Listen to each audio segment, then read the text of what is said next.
The Humanities as a story about a creative human life and a sacred death.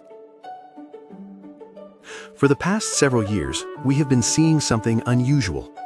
Bookstores are filled with books on the humanities, and lectures on the humanities are packed with people. Yet on university campuses, departments of the humanities are often overlooked because they are considered not useful for getting a job. People worry about the future of the humanities, and at the same time, they turn to the humanities for comfort and ideas to reflect on. This contradiction itself may reveal the complex motif of being human.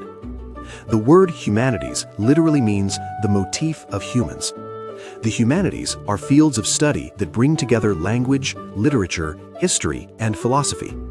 From long ago, human beings have read the motifs of the sky, astronomy, and the motifs of rivers and land, geography.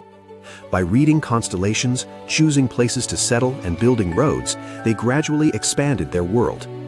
If mathematics grew from the process of reading the motifs of the sky and the earth, then the humanities grew from the careful observation of the human motif. The humanities tell stories about a creative life and a sacred death. They also form the academic foundation for understanding the motifs humans leave behind in everyday life. People do not easily recognize their own existence when they are completely alone. As they collide with others, lean on them, love them, and sometimes hate them, the question, "Who am I?" slowly begins to take shape. That is why the most important value in human relationships eventually comes down to a single word: love. Jesus emphasized love, the Buddha emphasized compassion, and Confucius emphasized benevolence. Through love between parents and children, husbands and wives, friends and neighbors, humanity has continued the seed of life. The love illuminated by the humanities shows us the ultimate purpose of our lives, and also reveals how easily people and societies fall apart when love disappears. Yet love too grows stronger through learning. To love someone well, we must first take an interest in that person. We also need to understand what kind of creative lives people before us lived, and how they accepted the end of their lives.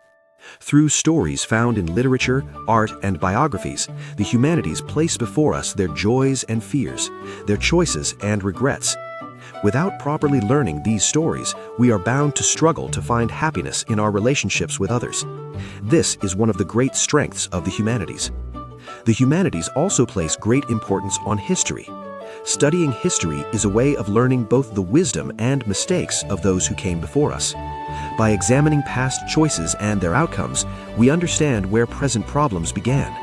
When similar situations arise again, we gradually gain the ability to predict what kinds of results may follow.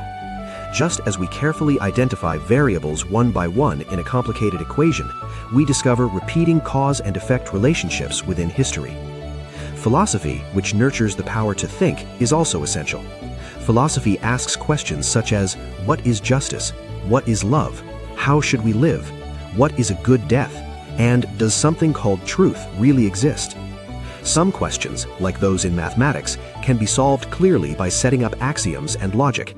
However, most philosophical questions are not easily reduced to a single formula. Still, because these are questions no human can truly ignore, we continue to return to them again and again.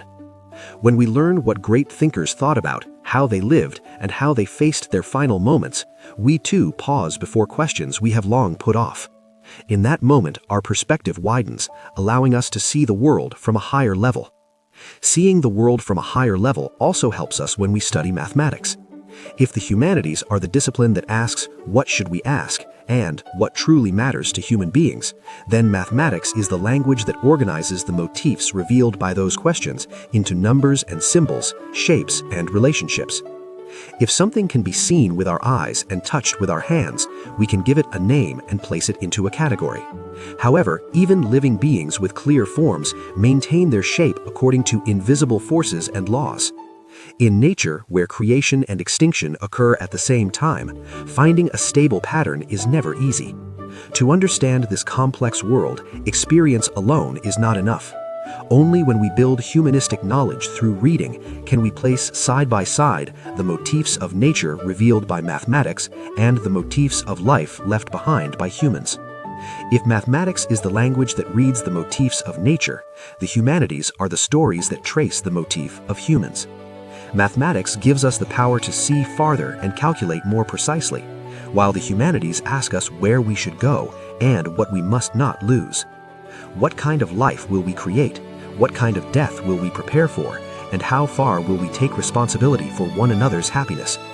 Before these ancient questions, the humanities still remain by our side.